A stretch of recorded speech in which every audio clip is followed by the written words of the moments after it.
A fun time in the National Football League offseason calendar, as this week we have OTAs, organized team activities, early here in this offseason around the National Football League. And part of it, Donnie, is just seeing guys back in the facility, back on the practice field together in shorts and helmets. It's not all that significant from a football perspective, but the beauty in it is hearing from players and coaches that we haven't really heard from all that frequently in the last few months since the middle of February and the end of the prior NFL season.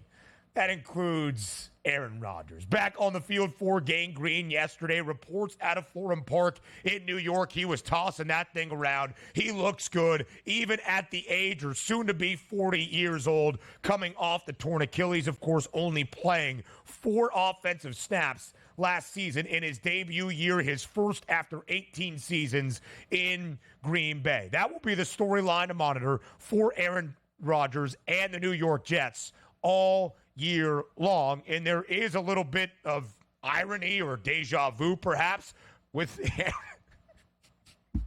What happened? Did you catch that, by the way? Did you catch that? No. Did you catch that? What do we got? The final clip. Yeah, there it is. There it is. Sandwiched in the New York Jets Aaron Rodgers B-roll. We had him and Randall Cobb on the Green Bay Packers. No, that's good. No, that shows how much I was paying attention here. The return mine. I was focused on what I was supposed to say next at this point. So I didn't catch. And by the way, you said, did you catch it and put it back up on the screen? I still didn't catch it, even though I did stare direct at a Green Bay Packers, Aaron Rodgers, and Randall Cobb. So there you go. So, DRS, that will be the irony of it all. Of course, the opening Monday night of the year last year in MetLife against the Buffalo Bills, only 4 plays for Aaron Rodgers. This year, opening Monday night of 2024 on the road in Santa Clara against the San Francisco 49ers. Robert Saleh, head coach of New York, saying yesterday, no restrictions on Aaron Rodgers back at practice on the field. He's doing everything he can. Yeah, which is good news for them, right? Because you want the clean off season. And if there's any sort of positivity that happened last year from the Jets when there wasn't a lot of positivity, particularly from their offense or their quarterback position, is Aaron Rodgers didn't get hurt around Christmas time, right? He got hurt on the first game of the season, which is basically going to give an older quarterback an entire year to get ready to get back on the field by the time he starts week number 1. There's a lot of expectations here. And behind the scenes, Aaron Rodgers pulling a lot of strings to say, if you want to keep me happy and I don't retire, give me the same exact coaching staff I had last year along with the general manager. And Woody Johnson, the owner of the Jets, is not going to upset that apple cart when he knows that apple cart totally includes Aaron Rodgers being happy with his surroundings. So I look for a big performance out of Aaron Rodgers this year. The only question is he going to be able to survive an entire season? We're looking at that Jets offensive line that's been rebuilt here, which is great. We know he's been a whole year through that system that he already knows with Nathaniel Hackett. Let's see how it turns out. I'm slightly optimistic on the Jets, but I'm not going to be surprised here if, again, we're fighting on that 9.5, 10 wins, maybe 10-7 season when it could be really good or it could be disastrous if he gets injured once again. So Aaron Rodgers only played 4 snaps last year. He is the tender age of 40 years old, turned 40 back in early December, coming off a torn Achilles. He hasn't played a ton of football in the last calendar year, and his last season in Green Bay was one of the worst of his NFL career in all 18 that he has played, and that followed 2 straight MVP seasons for Aaron Rodgers, the 4-time NFL MVP. In that final year, 2022, in Green Bay with the Packers, he was under all of those props that you see. You mentioned Aaron Rodgers and the idea of if I would retire in the offseason. Well, if you remember the last time we really discussed Aaron Rodgers at length was the weird reports that he was maybe considering running as the vice president on the presidential ticket of Robert F. Kennedy Jr.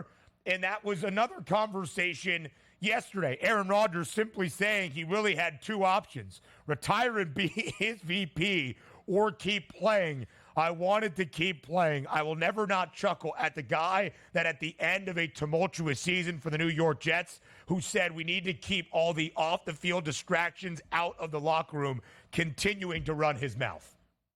But the best part about that, too, is like, oh, I was going to be the VP or retire. Like, first of all, RFK is not going to be the president, so you're not going to be the vice president. And what would you be doing come what? Early November when you thought you were going to be the actual vice president. Come back to the NFL. So that story alone certainly is hilarious. But we're trying to look at the Jets optimistically this season. If things go right and Aaron Rodgers is old Aaron Rodgers, yeah, they're going to be pretty competitive and they should probably make the playoffs. But that's a tough division. You still have to overcome the Kansas City Chiefs in that same conference here. And also, Aaron Rodgers, an older quarterback, only played a couple snaps last year. Let's see if he can make it through that first game, which is going to be against a really good pass rush with the San Francisco 49ers. But I did like what the NFL said. Hey, Aaron, you getting injured last year cost us a lot of money. You owe us this year. So we're going to put the Jets damn near on primetime every single chance we get. Good luck with that.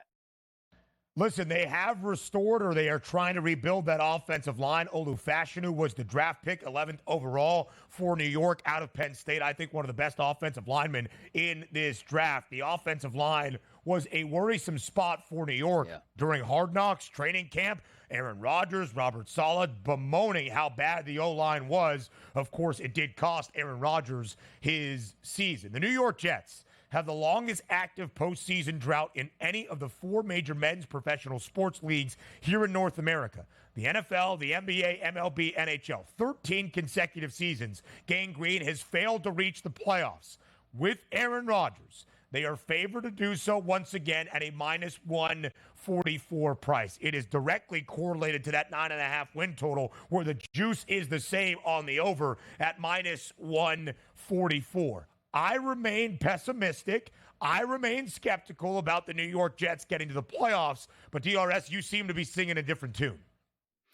Again, it all weighs down on the quarterback himself because, again, we can't preview this. Oh, he's not going to get injured. Well, he just got injured and missed the entire season. And it's not an injury. It's like, okay, we just repaired like his elbow and his non-throwing shoulder. Like that was an Achilles injury, which who knows if that pops up again. But you look at that defense, all that defense, which is so talented, needs is a competent offense. If Aaron Rodgers is healthy, they'll at least, if nothing, be competent here. They should make the playoffs next year. If they don't, and Aaron Rodgers plays the full schedule, I don't know where you go from here for the Jets. A lot of talented offensive pieces around the quarterback spot and Aaron Rodgers. But if it doesn't work, we're talking a 5-year hiatus from postseason on top of it. More around OTAs in the NFL next. Organized team activities, OTAs around the National Football League underway this week. And for some teams, that means some new faces in critical positions. At the quarterback spot in Pittsburgh, it's now Russell Wilson and Justin Fields. The new QB room for the Steelers on display yesterday on the practice field. And after practice, Justin Fields met with the media to discuss how he's going to handle this offseason competing for that starting job. I'm definitely, competing. I think, Russ knows that. We're competing against each other every day. Him being out there for me, helps me getting better, us pushing each other. So, I definitely don't have the mindset of, me just, sitting all year. So, I'm coming in every day, giving it all I got, and, pushing him to be his best, and he's, pushing me to be my best each and every day. So, appreciate that. Did you hear what he said? Yeah, hold on. That's like a lav mic here at the SportsGrid Network right there. Is that how it would sound live over the air at this point? Is that why? That's what somebody put a headset on Justin Fields so we can understand audibly what he is saying. All right. Anyway, as we look, can we? Come on. All right. Anyway, for the actual conversation of who we believe is going to be the starter in Pittsburgh, all indications and reports have stated it's Russell Wilson's job to lose, but Justin Fields is there for the future. The Steelers did not pick up Justin Fields' fifth-year player or team option, I should say, on his rookie contract. So this year is his final year under contract with the Steelers. What that means beyond, we shall see. Now, Russell Wilson had a disastrous 2 years in Denver, but at least from a production standpoint, last year was not nearly as bad as 2022. In fact, the numbers pretty good for Russ. Over 3,000 passing yards, 29 touchdowns to only 8 INTs. Justin Fields never truly equating to that promise that he had in Chicago. I still believe Justin Fields will be a successful starting quarterback in the National Football League. I'm just not so sure, DRS, it starts in 2024 for the Steelers. Who do you think is that week one starter for Pittsburgh as they face the Atlanta Falcons? Let's go over what happened in the offseason here for the Pittsburgh Steelers, and also more importantly here with, Justin Fields. You take a look at Justin Fields coming over from Chicago. Now, in the past week and a half, we've had a lot of back talking here on Justin Fields and what he was not in that Chicago room, which particularly was coming from the film room. Now, granted, take that with a little bit of a grain of salt. We can always agree that Chicago didn't put their best foot forward with Justin Fields, getting the weapons out here and having him mature as a good young quarterback. We'll see if that changes. But here's the issue also. We heard Justin Fields talking about, Pittsburgh was the place I always wanted to be, even before they got Russell Wilson. And even after they signed Russell Wilson, I still wanted to go there. I don't know how much I believe that at that point, because Russell Wilson is going to be your starter. But here's where I actually liked the move in the beginning, Ben. You knew Russell Wilson was going there. Then they get Justin Fields, and I said, you know what? They've been having quarterback issues over the past couple years trying to find their guy. I love this. We know at the top level of his game, Russell Wilson is a Hall of Fame quarterback. Is he going to get back there? I don't know. But he wasn't all that bad with the Denver Broncos team that was incredibly injured last year. So Russell Wilson going to Pittsburgh made a lot of sense to me. Then they get Justin Fields and said, this is perfect, Ben, because you got a quarterback that you would still like to light that fire under in Russell Wilson by saying, this isn't just a guaranteed starting job for here. We need you to come in and really get back that motivation that made you a great quarterback in the NFL, where you started as a rookie in Seattle over a guy that they paid a lot of money. I believe it was Matt Flynn back in the day. That hunger we need back. But then you told Justin Fields, you don't even have a chance to be the starting quarterback. We're not even going to fight this out in training camp at this point. And then also, you get Justin Fields in, he's working out a little bit, and we're coming away with, yeah, you know what? We could probably use him as a kick returner. I don't know what is going on inside of Pittsburgh, but from a scenario, I thought that would be tremendous. I just think they're blowing it right now by basically telling Justin Fields, you have no chance to be a starter this year. Maybe if the guy gets injured in front of you, and we'll work you in to keep you interested by being a kick returner. I don't know what's going on in Pittsburgh, Ben. I don't.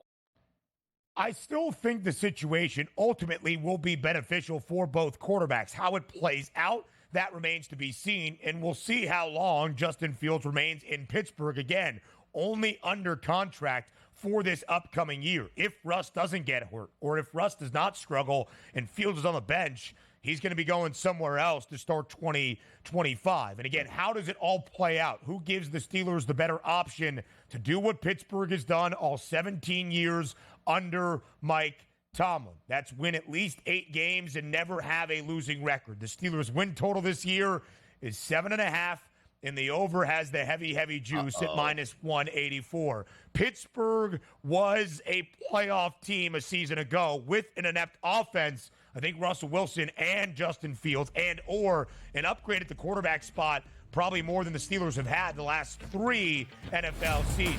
More around football next. More OTAs talk around the NFL. It is going to be a very interesting year number 2 for the number 1 overall pick of 2023. That is Bryce Young. A disappointing rookie campaign and a ton of chaos in Carolina. His head coach and his entire offensive staff, Frank Reich, and others fired midway through Bryce Young's rookie year. Now stepping in as the head man in Charlotte, it's Dave Canales, the offensive coordinator last year in Tampa, highly regarded as an innovative offensive mind who resurrected the starting quarterback career of Baker Mayfield. Dave Canales saying after the first few days of OTAs practice that Bryce Young has been, quote, fantastic, learning the Panthers' new offense. Now, he did say right after that, we've kept things rather vanilla. There's not a lot to learn at this point, but everything that we have asked Bryce Young, he has mastered as expected.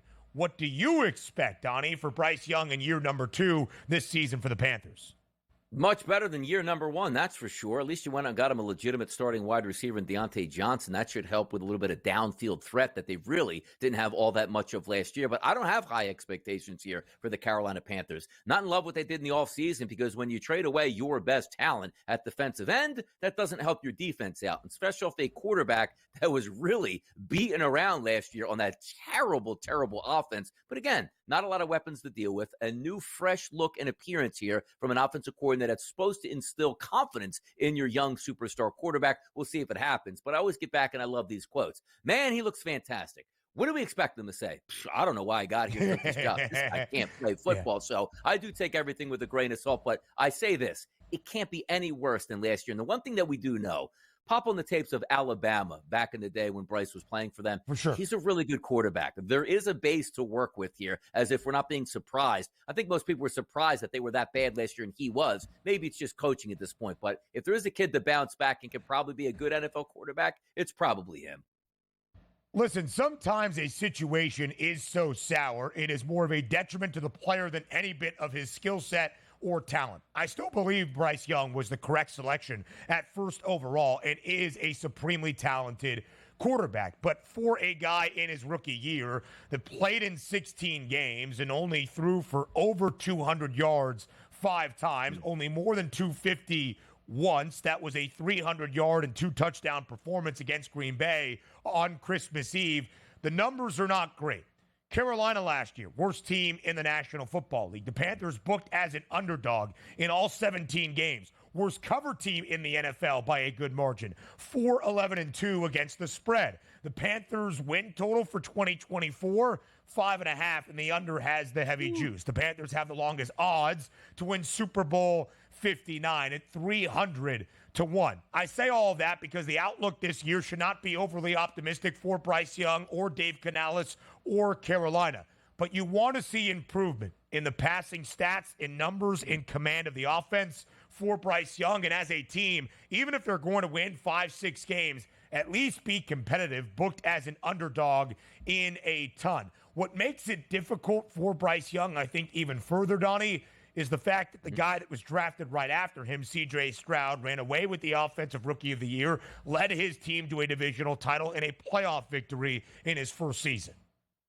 That's what makes it tough, because you're really comparing him against a young quarterback that we haven't seen too much of a young quarterback play that well for a team we didn't expect much from for the Houston Texans, and even be in the MVP race come around November time. C.J. Stroud was awesome, so it's a tough bill, because if you are Carolina, what did you watch? Well, if we got CJ, maybe we'd be having this type of rebound. And then the worst case scenario was, well, we stunk so bad that we didn't even get a high draft pick the following year because we traded away for Bryce Young at this point. So hopefully things change around, but it's hard to measure up because CJ Stroud is the outlier. You're not supposed to come in and look like a 10-year vet in your rookie season with a rookie head coach on a team that wasn't expected to do a lot.